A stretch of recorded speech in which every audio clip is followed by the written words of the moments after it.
Welcome to the University of Badassery podcast. This is CJ Ortiz, and I am the metal motivator. Seated to the right hand of my dark throne. Ladies and gentlemen, he's the fire-breathing professor of ass-kickery, the dean who destroys all things douchebaggery. He is chief squadron leader at the Keep the Blaze Alive coaching squad, none other than Patrick Heavy Metal McNamara. Yeah. All right. Here we are again, man. Right on, man. Always look forward to these, and we never know what's going to happen. We're trying to do more of these, ladies and gentlemen, and we appreciate everybody's patience. Thank you so much for the support. We're not keeping track of episodes. We will number these, but it really doesn't matter to us. We're more concerned about the content itself. Content. And I hit Mac up not too long ago about something we're going to talk about today. I think you're going to be really excited about. Before we get to that, Mac, would you please share our sponsors? Oh, yeah. So first off, we've got Killcliff. They've been good to us, right? Just a good, clean energy drink, clean caffeine, electrolytes, B vitamins, good stuff. Tasty. Tastes no amazing. crap in these either. Our good friend Wis Whitlock out of Austin, Texas. Yeah. Rogue American Apparel also owns Invader Coffee. Damn, this is good coffee. Yeah, it is. Man, you're missing out. If you're a coffee drinker and you haven't tried this, because there's a lot of gimmicks, gizmos, and gadgets out there. A lot of people selling an idea and not coffee. Right, exactly. This is good. Well, here's the thing that people don't realize. Well, Wes, of course, is a good friend and all of that. But just like yesterday, he'll text us footage and film. Yep. I mean, and pictures roasting. of him roasting stuff, and like he posted the picture, but he sent us the image of, it came down exactly to whatever temp wise and all this sort of temp, stuff. 535 degrees and the anyway. Yeah. So to say is that Wes is very, very committed to quality. Of course, we can say the same thing about both Killcliff and our next sponsor there. Yeah, the next one, Taconic Distillery. So CJ and I don't drink at all. No. I like quality quaff, man, when it comes to beer, bourbon, coffee, all that stuff. I appreciate quality quaff. And man, I love bourbon. I love the story behind bourbon. Yeah. It's an American story. There are tons of distilleries, a lot of really good ones. Right. We know this one. I mean, I have several that I love. This happens to be, this is my top shelf. Yeah, it's This fantastic. is my top. Fantastic. Yep, it's my top shelf when it comes to bourbon. Taconic. What Really was the documentary that you told me to watch? Oh, called Neat. Neat. Man, what a great documentary. That was eye opening. Even if you're not a bourbon drinker, you will love that documentary because it's a story of America. Yeah, it surely is. I mean, that's an American product, and it's a story of America, and it's a great documentary. You will not be disappointed. Neat. Yeah, it was great. Just the way they did it and the way they would go in between people talking about, especially that one actor. Oh yeah, this comedian. Every time they went to him, he was drinking it a different way, and because there's no wrong way to drink bourbon. That was his point. Yeah, there's no wrong way to do it, but you walk away from that with a greater appreciation of an American enterprise, an American thing that grew out, especially something like a spirit that came out of exclusively America, but with the celebration of it, you walk away going, man, I'm going to be thinking a little bit more about what I'm drinking when I do and how I do it. Right. I need to revisit that because when I watched it initially, I was empty-handed. I need to watch it with a glass of bourbon. Right, and you'll be like, dude, do you want a stone with this? I'll be like, you know what? I don't know. I don't know, man. Let me do this one neat. The next one with a stone. But anyway, so those are our sponsors. Also sponsoring this, of course, is the Keep the Blaze Alive Coaching Squad, the Pat Mack Keep the Blaze Alive Coaching Squad on Patreon, patreon.com/coaching squad. That we talk about a lot. Those who follow on YouTube and whatnot, you see a lot of the clips from the squad. Huge information that's dispensed. The real benefit, though, is the actual squad members, the community. Yeah, there's a massive, as far as like an information data bank, I don't know how many videos we've got up there between both of us. Right. It's a ton. Yeah, it's 200. Yeah, I don't know, something easy. like that. Yep.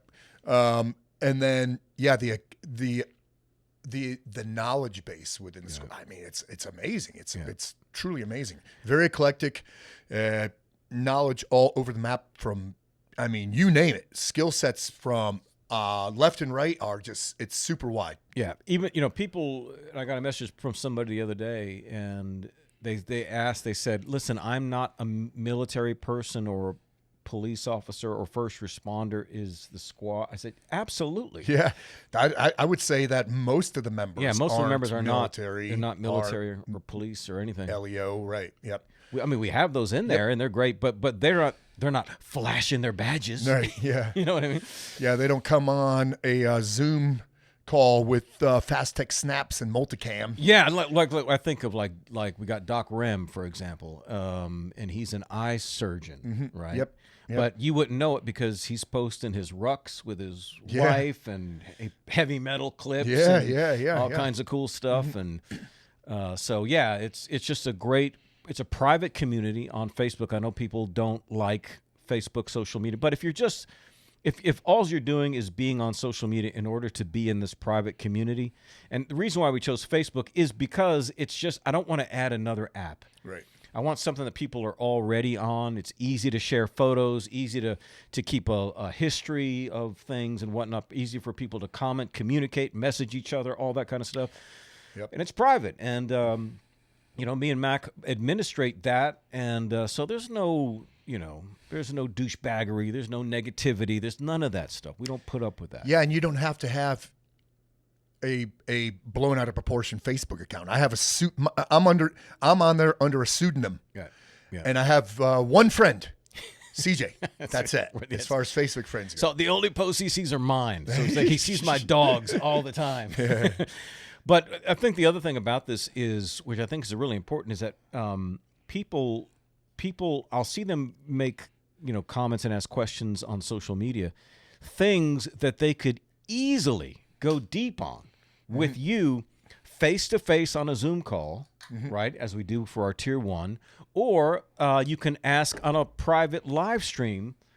You can just type in your question and Mac will answer everything. And some people say, yo, dude, tell us a story about you and so when you were back in this special forces group. Yeah, he'll talk about all that and more in the squad. Stop asking him to just make a ton of YouTube videos for that or write it all out or whatever. Just join the squad, man. And you as a squad member get you don't have to worry about when he gets a new batch of bands in or course announcements sling dings, because I announce it. I only advertise to the squad exclusively, and you get a discount.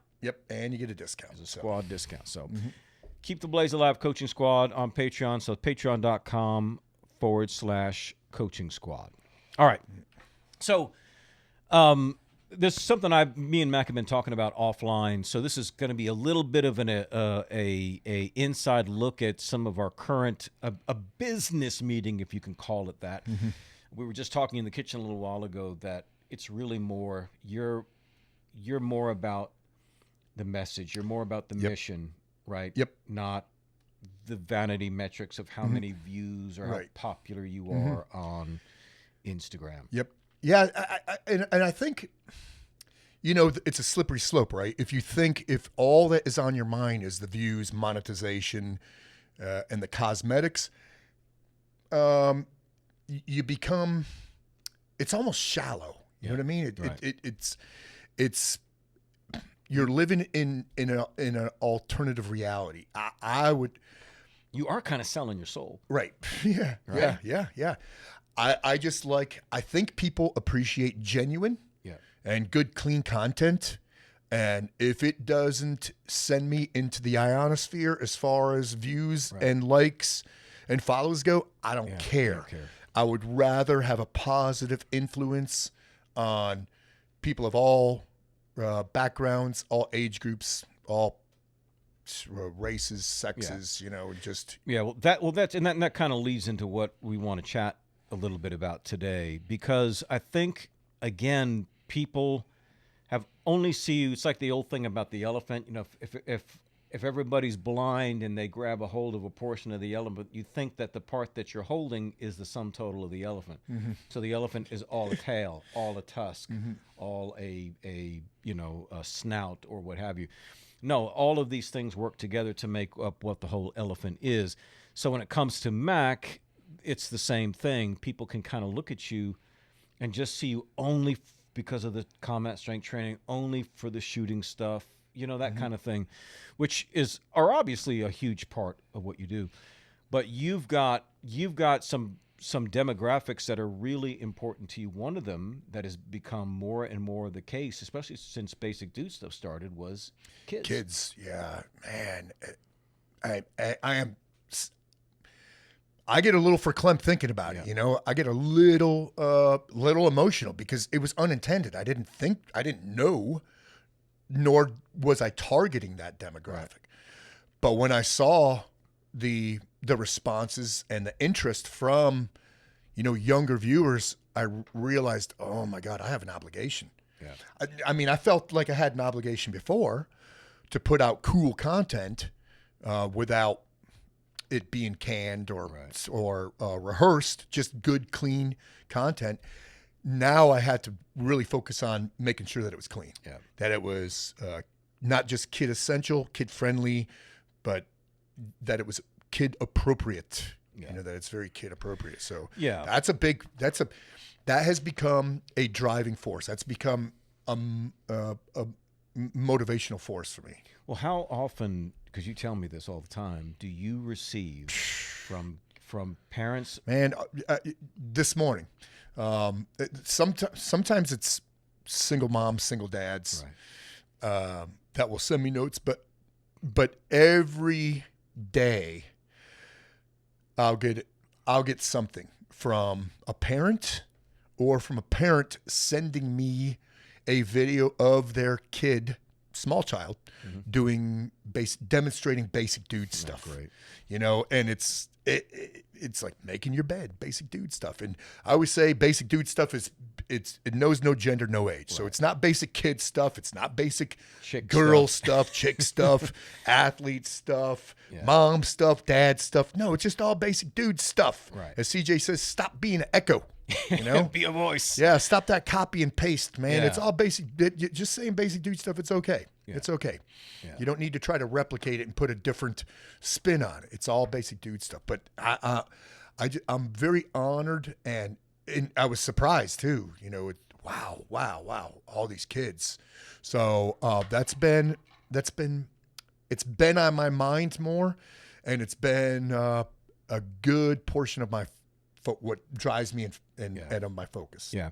And Mac's got some projects that he's doing that are centered on kids specifically. And so this is becoming more and more a portion of our conversation. Again, from a business perspective. When I say business, it doesn't mean it's just a money thing. Business in the sense of what we're trying to put together. Dude, it's a mission. It's a mission statement, It certainly is, dude. It's evolving. It's like, I didn't know that this is where I was going to go, but this is the path I'm going to take now. Yeah, one of the things that's great about this, because on my side of the street, I talk a lot about the trailer park aristocracy, so family. And so the broader subject here is the family, which obviously has kids, has dads, has moms, and the family can be just a mom and a son, however that breaks down.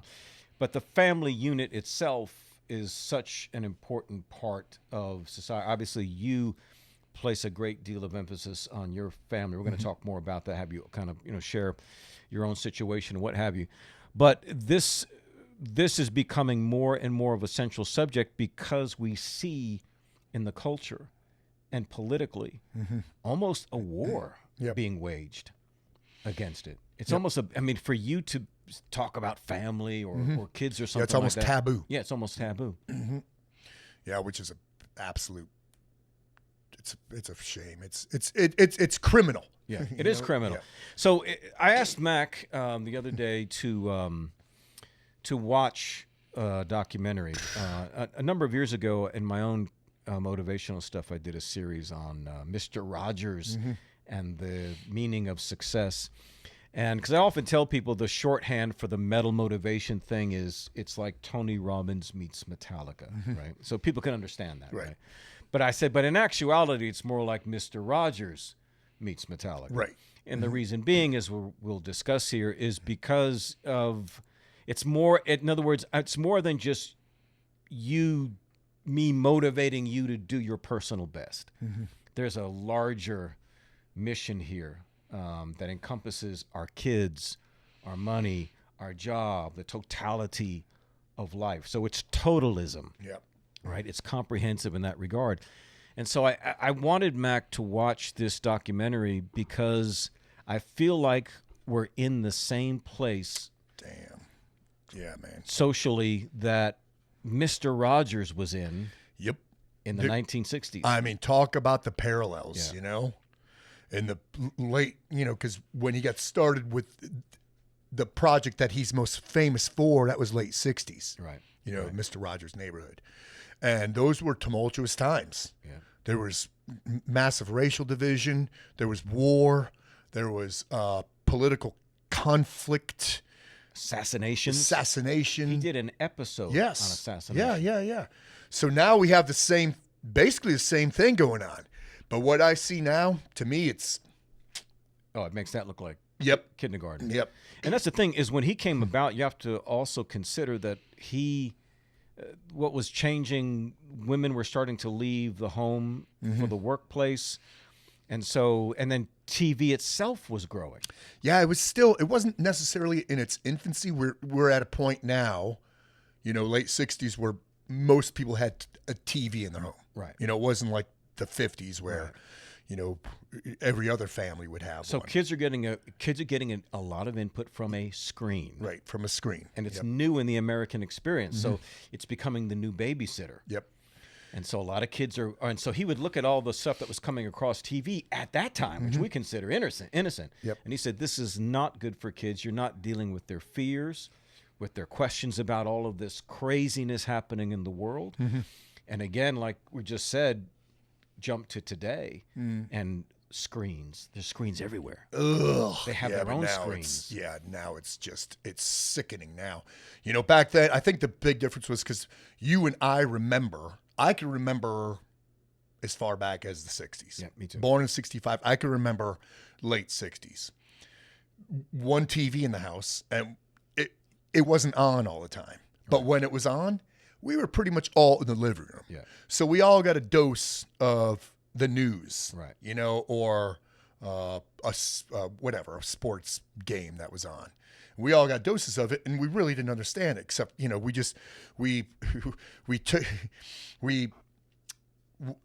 digested what we could out of our parents discussing current events. Right. And in a lot of cases, they disagreed. My parents disagreed with a bunch of stuff that was on the news. Yeah. And sometimes it would get like, loud, you know, vociferous and, shrill. Now, Jesus, man, kids are so... They're exposed to so much. It's unfreaking believable, and it's sickening. Parents they've gotten permission to become lazy. You know, so hand your kid an electronic babysitter, and they're ubiquitous. Kids don't understand what even a photograph is. You show a kid a photograph, and I'm talking 2 or 3 years old, a photograph on a piece of paper. I've seen a 2-year-old swipe a piece of paper. No kidding. Swipe a piece of paper. It pains me deeply to see a child in a stroller with a tablet in hand or their parent's cell phone. Yeah. Or when they sit them down at the restaurant, they'll prop up a tablet so they can watch cartoons while they eat. So the kid is taking no input from the outside world. Right. It's no longer necessary to use imagination, to be creative. Right. Kids nowadays, they're not bored. There's a true... it's detrimental to kids that they don't have boredom, because with boredom comes creativity, imagination, things like that. So past, let's say, 2 decades, right? Kids were always with devices, Right. always with a computer, always just a uber saturation of TV programming. And the TV programming is horrible. Yeah. You know, it's all, it's adolescent. There's no learning. It's adolescent, it's perverse, and then yes. you have even the commercials, which now everybody's under this political pressure to mix everything up. Yeah, right. Yeah. So everything's constantly mixed, and so a child, the liturgy of life, the movement and the symbols of life that a child looks at now are so indistinct, because now you have so many pockets of things. Like for example, if you were to watch, I don't have regular TV, but I'll see commercials like on a Hulu app. They still have commercials, but those commercials are being done by companies who don't have the money to do mainstream TV commercials. So you're getting like ultra woke or whatever, and I'll see a commercial pop up while I'm watching, All in the Family, and I'm going, what in the hell? Yeah. And I don't know how a child can translate that, because it's convoluted, the messaging. And like you said, it's so riddled with woke that it's confusing. Yeah. And I gotta talk about this. Speaking of confusing, regardless of how many people may fall off or shut this podcast off right now, some of the things, like, so tumultuous times, right? Late 60s. Now the same thing. Yeah. Kids are being taught and coached and coerced into being afraid, angry, confused. Yeah. The confusion thing, kids at a young age are being taught to be sexually confused. Yeah. You know, there's gender confusion. Yeah. How is that a thing? Right. Are you freaking kidding me? And then with the pandemic. Yeah. Oh man. I still see parents in the grocery store with small children with masks on. Small children. And they're masking them and shoving a experimental vaccine into their arm against a it's not a disease, it's a virus. Yeah. That can't harm them. Yeah. It can't harm them. No. And so now they're accepting it. I mean, I've seen 3-year-olds wearing a mask, and it's as if they were wearing a pair of shoes. Yeah. So they've been wearing it for a long time. Yeah. Because it has no adverse effect on them whatsoever, as far as what they know. Right. But it's going to. The long-term effects are going to be detrimental. I mean, facial recognition, breathing in their own filth.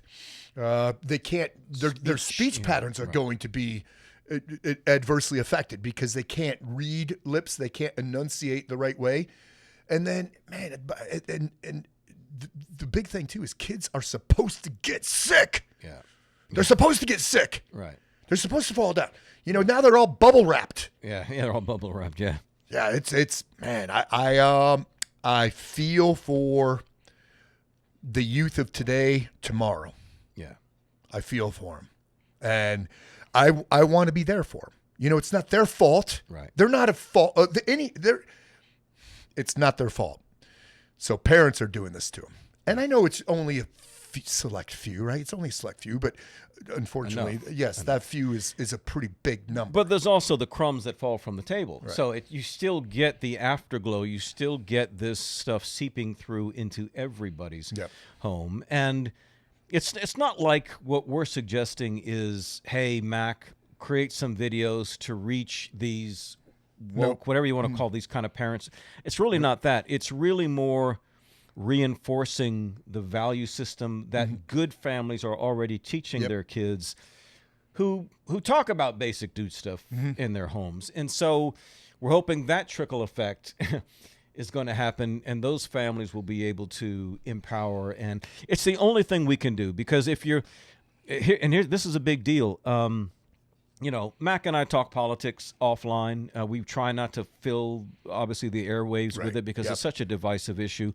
People can guess what our political leanings are. Should be obvious. I mean, look at me. But the thing about it is that there is no salvation in politics. You know what I mean? Yep. We've gotten the leadership we deserve at every level. Yep.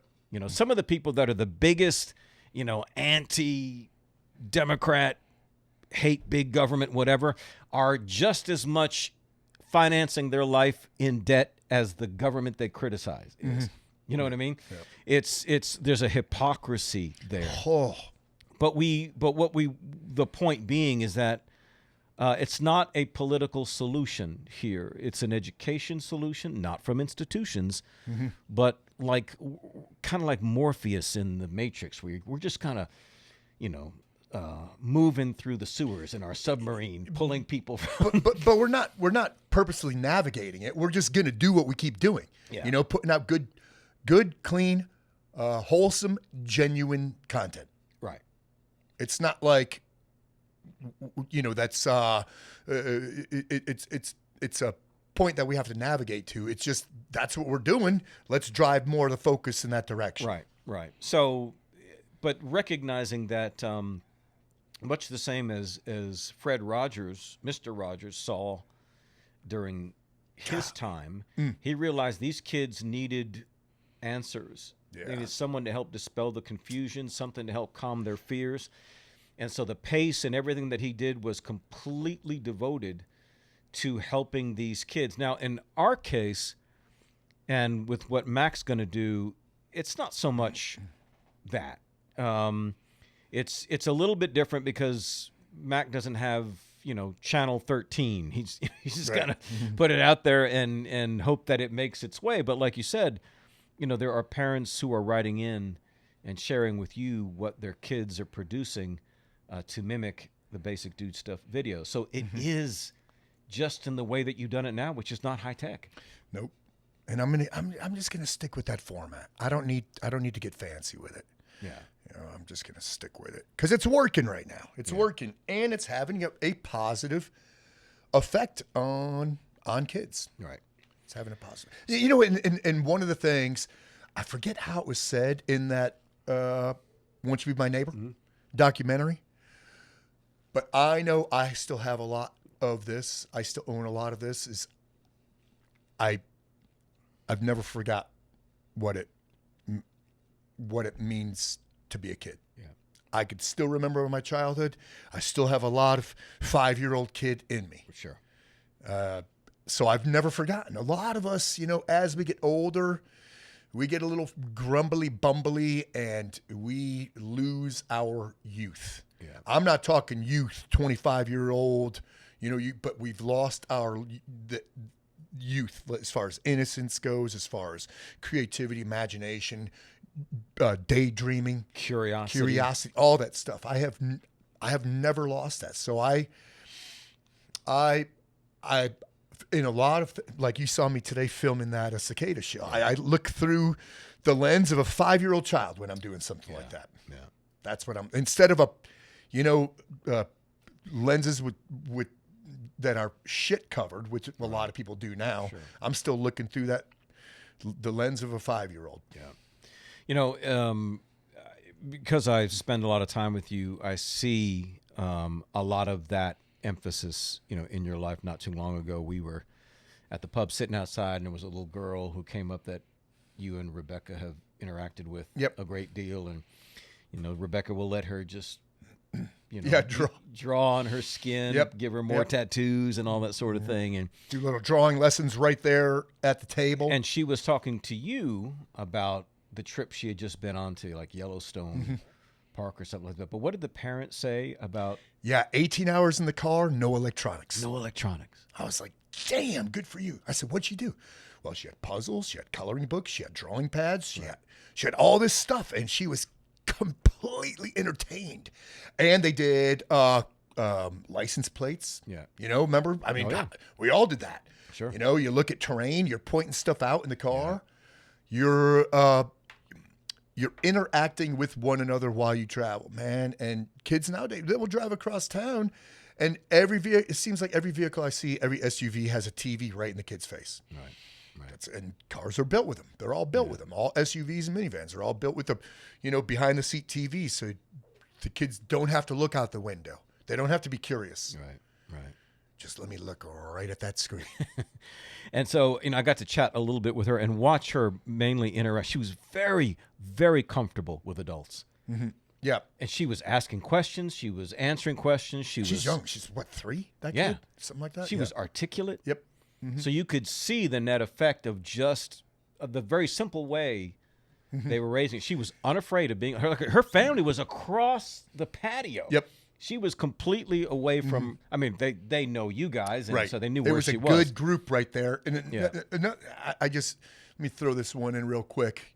One of the things that I appreciated about not just us, but the people who were in that group is we're not we're not condescending. We're not demeaning. We don't need to bring her down a notch. We don't say shit like, that's a doggy, Yeah. or a fishy or a horsey. There was no baby talk. No, No baby talk. I don't get that at all. Yeah.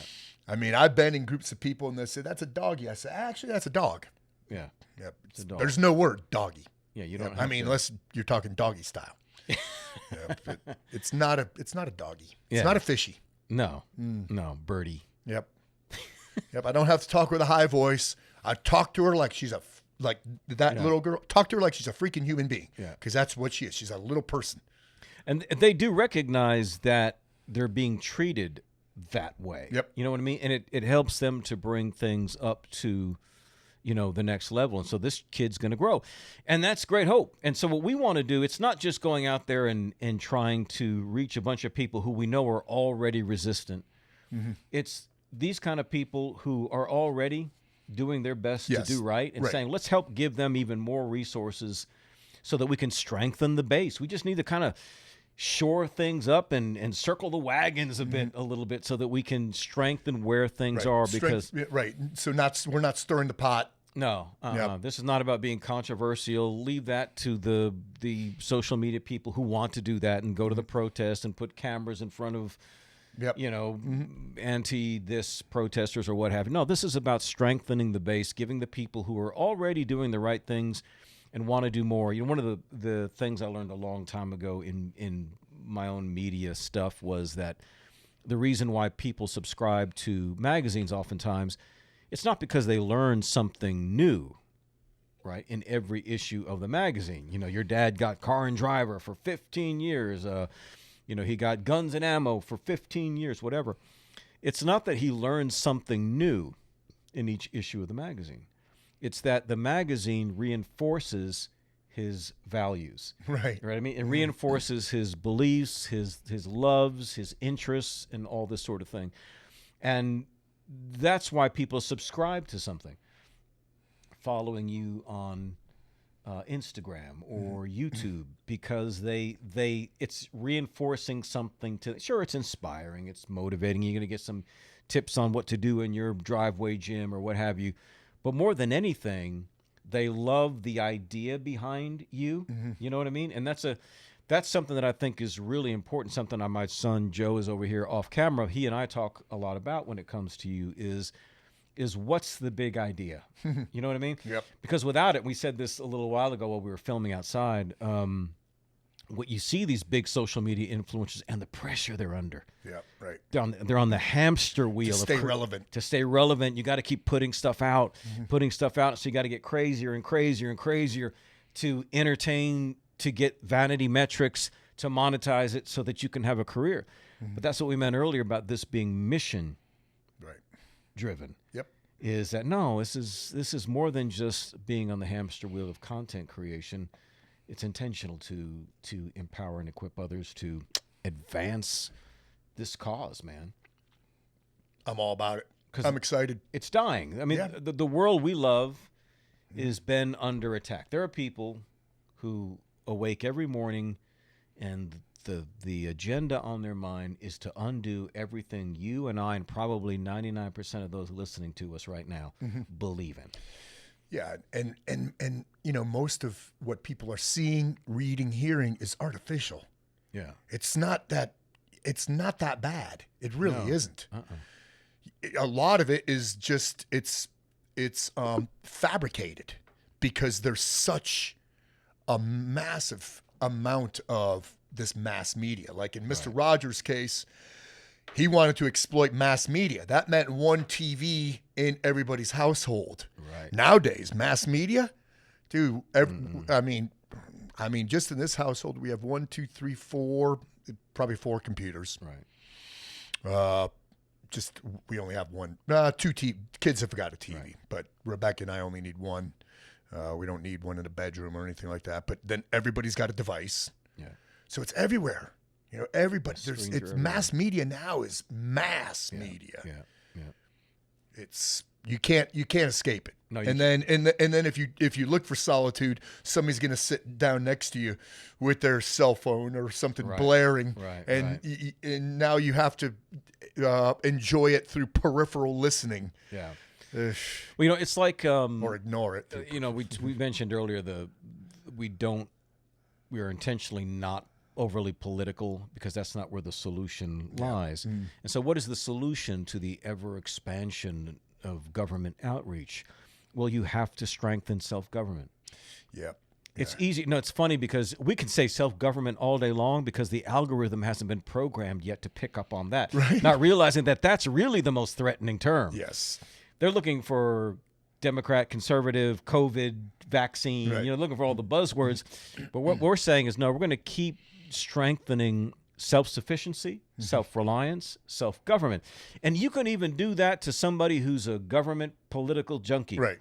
And what it'll eventually do is the more they learn to take care of themselves and master skills or get their bank account straightened out or maybe start a business or get themselves in shape, the more they see how their own efforts change their circumstances, the less they're going to believe that we're 10 years away from a climate change disaster. Yeah. Florida's going to be underwater. Monkeypox is going to kill everybody, and Trump's about to take over and start the Fourth Reich. Right. You know what I mean? Because there are people who live every day with that. I don't know how they make it. I don't know either.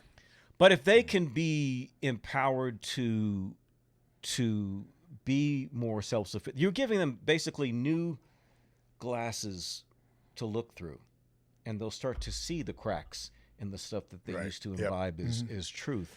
Yeah, and those same people who are wallowing in misery, they know that misery loves company, and they want others to wallow in their quagmire of misery. Yeah, they need to suck other members into their miserable society.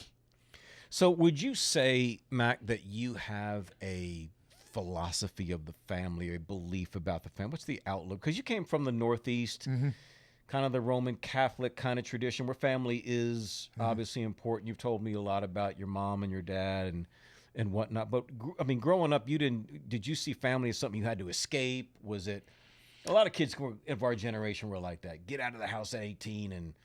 Yeah, no, I don't think I have a family philosophy. I may have shared some things with you, because I don't have like a trailer park aristocracy, that kind of thing. But I think, the family unit's extremely important. I was fortunate to, it wasn't a dress right dress book answer family unit by a long shot. Sure. There was arguing. There were bad kids. There were good kids. But it was just something that was understood that when you're 18, you're out of here. Yeah. It's a different time. Yeah, it was a different time. It was a different time. So, I had to plan out it when you're a senior in high school. You had to start thinking about the future. Right.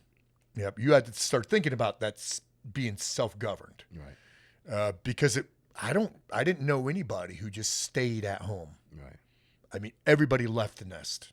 So then when you were in the military at 18, yep. Right?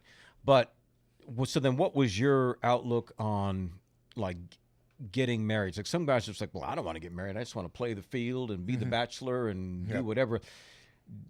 Was there a both and with you? Because you obviously got married while you were in the military. Was that just something you did, or were you like, no, I always kind of had my heart set on having a wife and kids?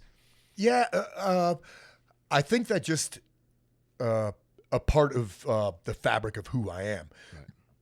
I wasn't one of these, promiscuous dudes who felt the need to go out to clubs and link up with a different, 2 different women a week or whatever it is. I just didn't feel that need. I've always been more of a relationship guy. Okay. Yeah. Than somebody who needed to play the field. I just don't get it. So what did you see as the benefit to that? Well, you learn a lot. You learn a lot about another person, but also flip that around. They learn a lot about you, right? Which can be bad, but if you're with the right person, it's really good, right? Because there's a learning process there, and you realize one another's wants and needs more and more. Right. If you're with somebody for a couple days, you really don't know shit about them, but you end up being in this thing for an investment of time. Mm-hmm. So years, you're learning a lot about one another. Yeah. You're learning about not just coexistence, but what makes you happy, what makes you tick, what makes you angry, what makes you sad. And I appreciate that process of partnership. And for me, like this go around, it's been great. Just took you a few years to learn how to figure it out. Yeah. Well, that takes us into something that we were talking about just before we started recording, and I mentioned that we should talk about it because I had posted a clip from a couple of podcasts ago where you're talking about somebody had asked a question about tips for being a better husband. Yep. And you were describing, how you saw Rebecca and all of that, and so. Next thing you know, you're starting to read these comments from people saying like simp and all this other stuff and all these red-pilled guys and kind of the anti-feminism crowd, almost an anti-women. Yeah. I didn't even know that still existed. Yeah. But it was a real like misogynistic type of responses. And that wasn't overwhelming. The overwhelming was best advice ever. Yeah. This stuff is great. Yeah. I agree. And then every once in a while, some douchebag would come on and say, you've got it all wrong. Yeah. You are the king and she is your servant type of shit. Yeah. Call me simp. I had to ask Joe, your son Joe, what's my walking urban dictionary. What's simp? I never even heard the term. But I remember in the podcast, in that one episode that you post on YouTube, I talk about a myriad of different things and how to be a better, and one of them was, hey, groom yourself, man, comb your hair, wash yourself, keep yourself clean. A grown man shouldn't have freaking skid marks in their freaking drawers. And so the guy who called me a simp and said I was all wrong, that's the guy with the skid marks. Yeah. He's got skid marks. He's got the skid mark guarantee. Yep, 100%. Yep. Yeah, it's, it is a very strange time as far as the gender wars go. But going back to what you were talking about, I understood what you meant because I consider myself reasonably intelligent. I can listen to a person and I don't assume the worst. Mm-hmm. You know what I mean? But the second thing is obviously I've spent time with you and Rebecca. Yep. And so this is not a couple that fights. I don't see the disagreements. I don't see any of that stuff. I see him doing what he says, which is obviously integrous on your part. But also, what I think people missed is when you were talking about, hey, she's in charge. She's my queen. She's in charge. She's going to tell me what to do, and I'm going to do it. I'm going to be obedient as far as I go. That's a very pronounced way of saying you understand that she's really good at managing the affairs of the household. Right. You know what I mean? What needs to be done, appointments need to be set. You know, she's got a good beat on when you need a break. You know what I mean? Hey, honey, let's take a vacation. Let's take a trip here. She's really, really good about that. Whereas in Mac's case, Mac is hands-on from the moment he wakes up to the moment he goes to bed. Right. He's very hands-on. He's not going to be cerebral about everything. He's going to want to fix actual physical things in history on the terra firma Earth. Yeah. So he's not going to think through all of the things in managing necessarily the interior of a house. It's so funny when we were doing maps outside, I noticed the map was produced by the Department of the Interior. And I thought, yeah, that's such a cool thing. The interior, right? The of what happens inside. Yeah. And she's like the head of the Department of Interior. Yep. She knows best what goes on inside the household, managing kids, managing, like I said, appointments and food, this and whatever.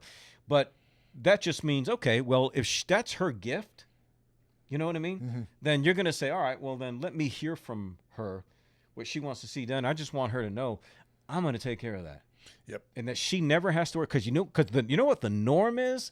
The norm is where we get the phrase honey-do list. Oh my God, I was just thinking about that. Right? I mean, for most guys, they don't do it right, so that it's the honey do it again list. Right. Yeah. Right? So in other words, but women are asking their husbands to do things, but they never seem to get around it. Right. So, but you say you love her. Yeah. So you know the honey-do list thing.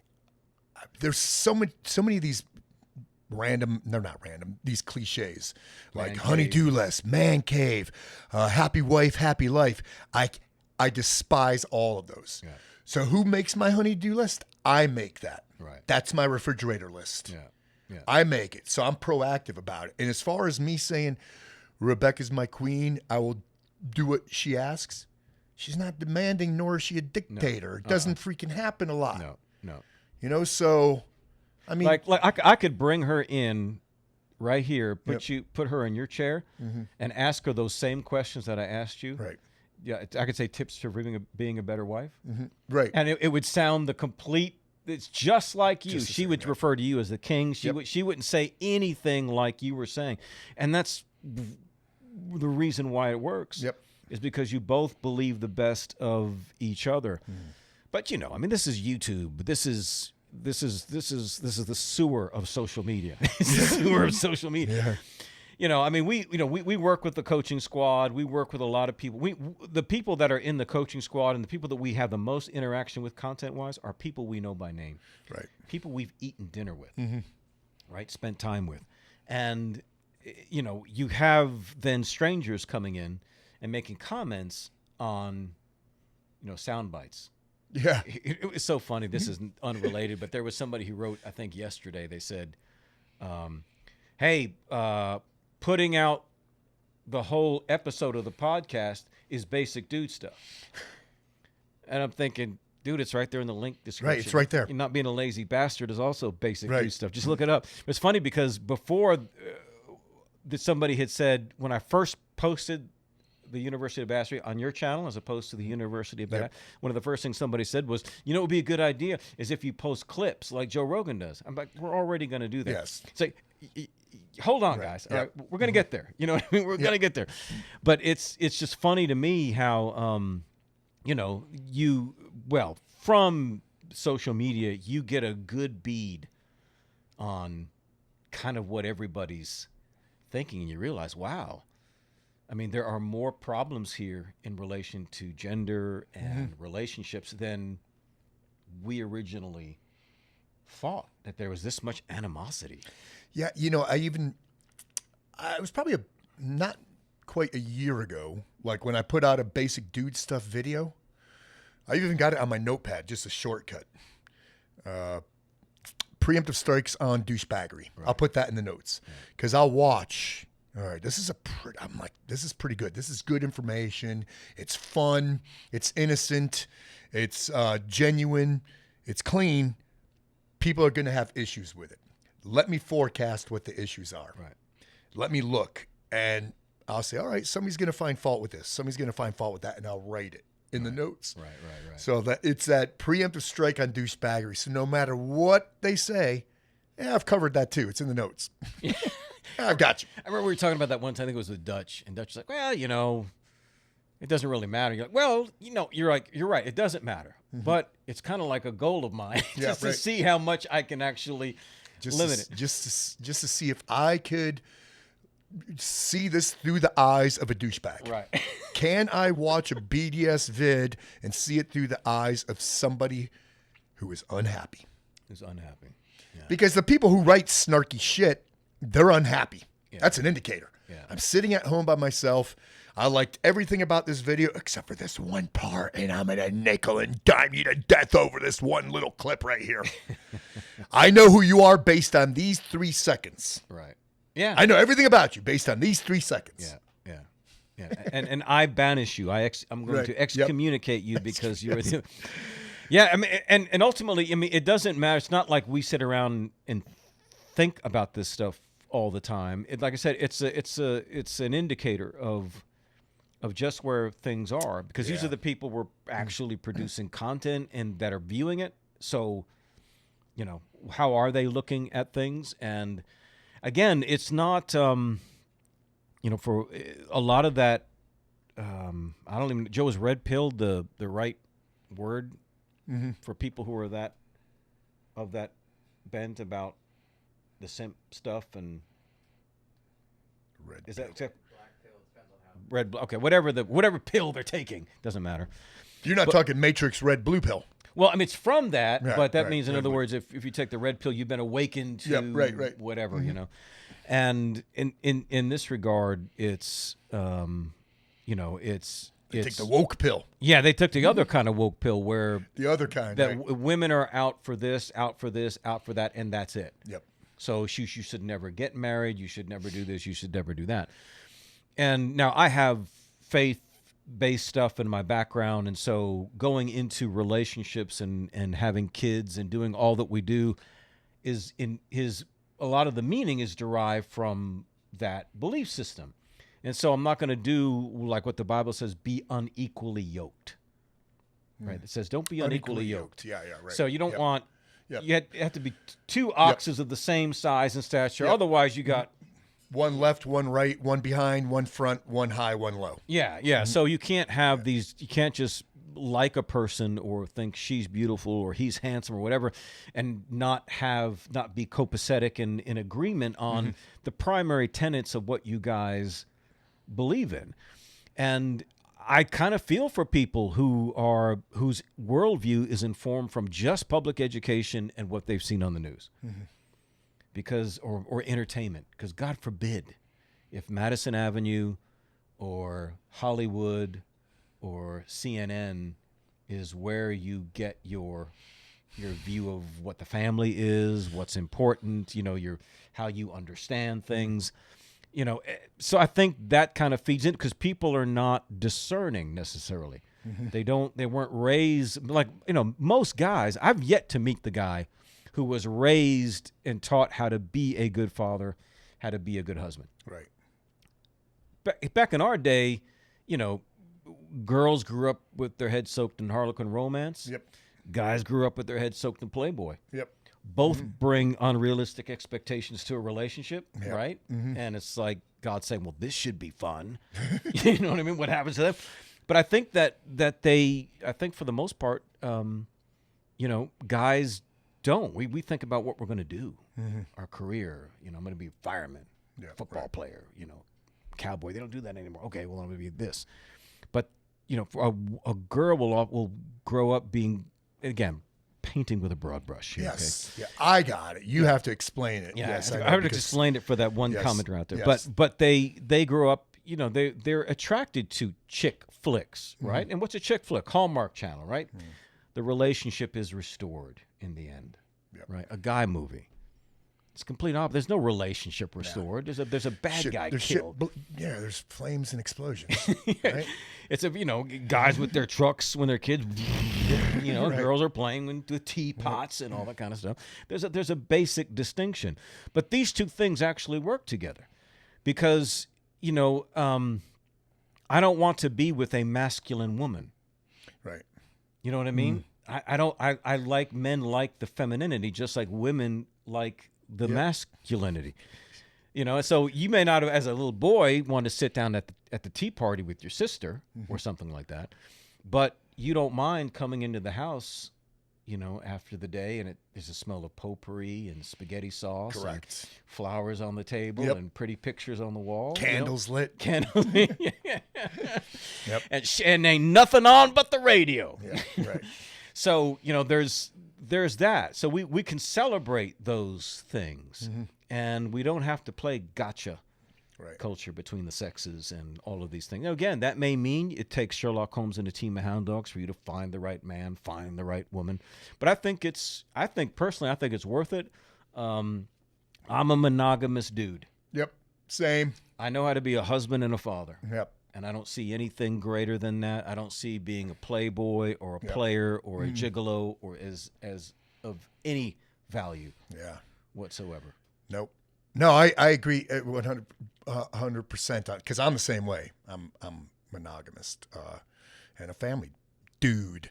And man, that would be a great one for a different episode, is talk about like infidelity, you know, and Yeah. because I don't understand it. Yeah.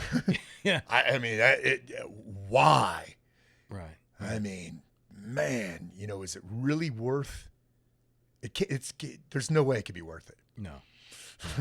No, I mean, everybody gets in their situations, and there's a challenge to modern life, man, especially if you got two people working outside the home. And I think the thing is, and I've learned this from working with dogs now for the past few years, is how much context informs behavior. Yeah, good. Yep. It's like my German Shepherd, Context, yep. my older one, I could walk across the street to my neighbor directly across from me with their kids out and walk my dog right onto their property, and they can pet my German Shepherd. And my German Shepherd will be like a poodle there, like a golden retriever. No big deal. If I go walk right back across the street to where we were in front of our house, and that same family walks up our driveway, Derby will want to rip their heads off. Right. You know what I mean? Yeah. It's context to that dog. The context is determining the behavior.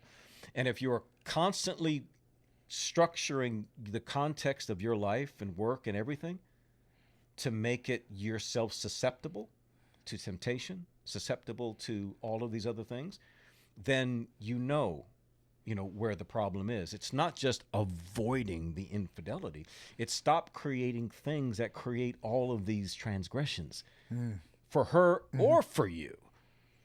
You know what I mean? Because she's going to do the thing. She's going to gravitate to the same thing too, because you come home from work every day and you're quiet. You know, she wants to talk about your day and you say, it was fine.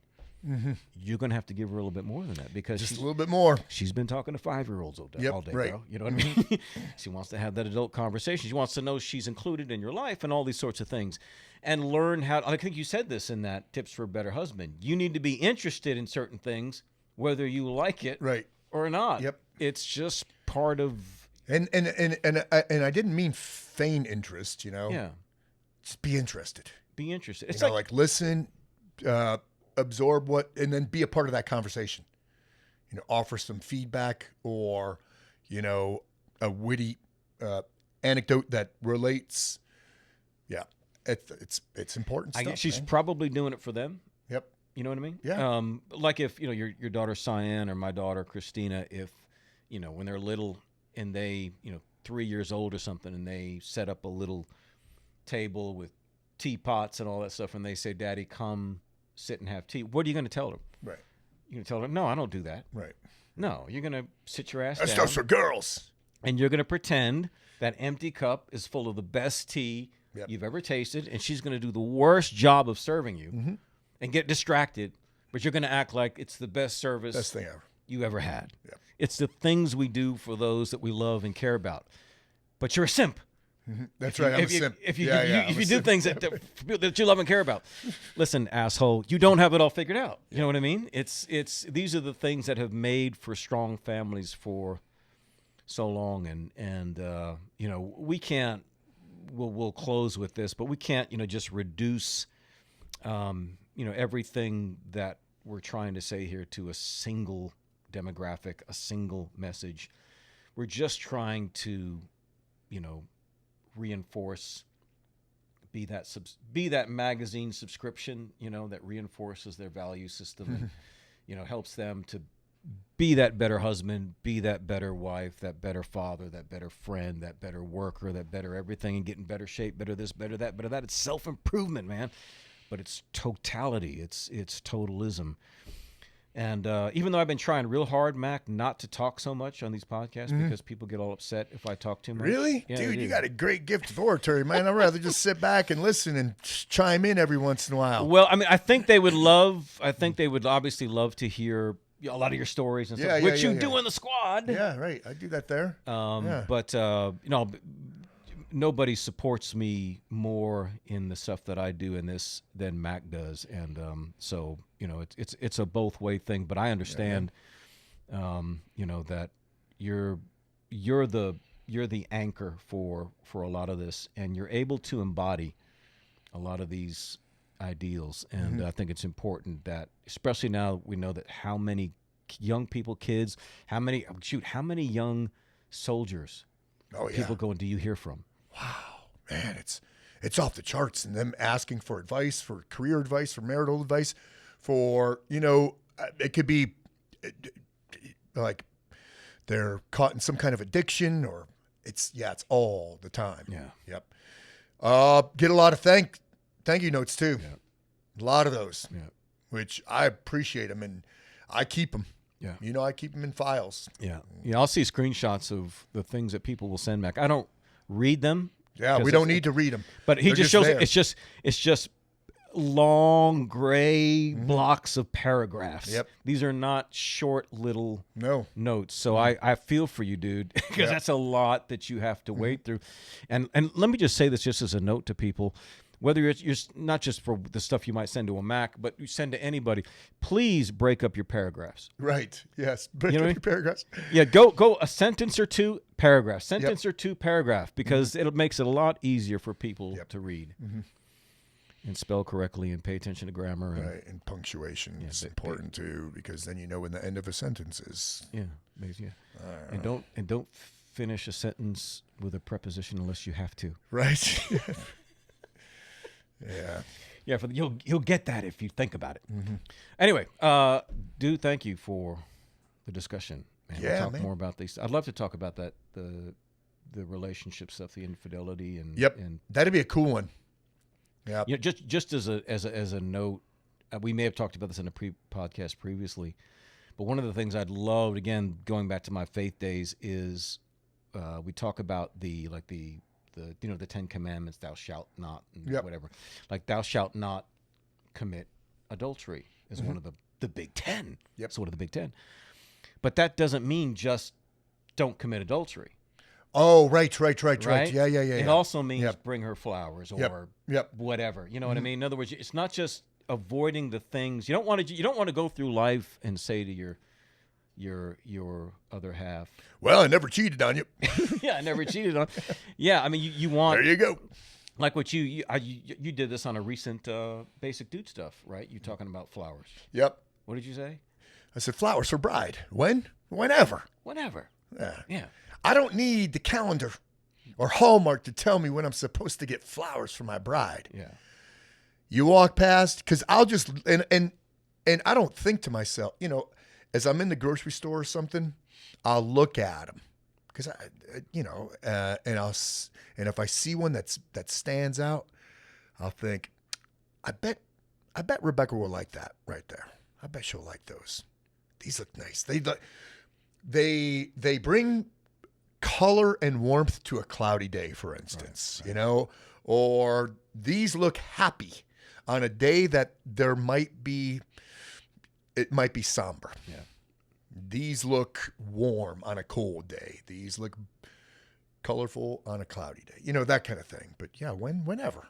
Yeah, now, do you often think of, in other words, it's not hard for you to be interrupted in thought of doing something nice for her? No. And I don't have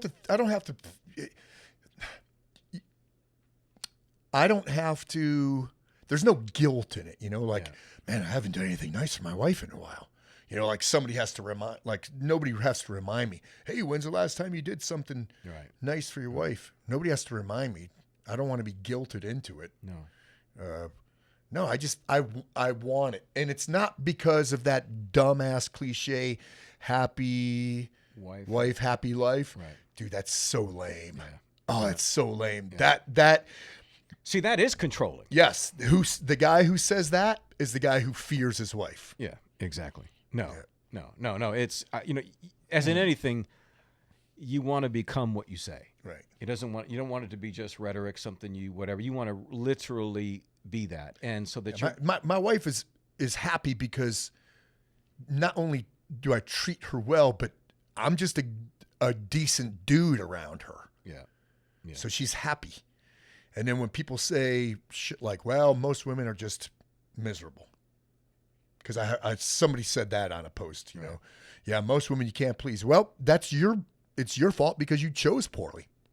Yeah, and because that dude has obviously interviewed all 2.5 billion of the women in the world, right, so he knows. Yeah, he knows. Yeah, yep. He can make blanket statements like that right. because he's a part of the intelligentsia of the. It's just give me the rest of the answers of the universe. But anyway, we digress. Yeah. We're ready to get out of here and head to the pub. Yeah, man.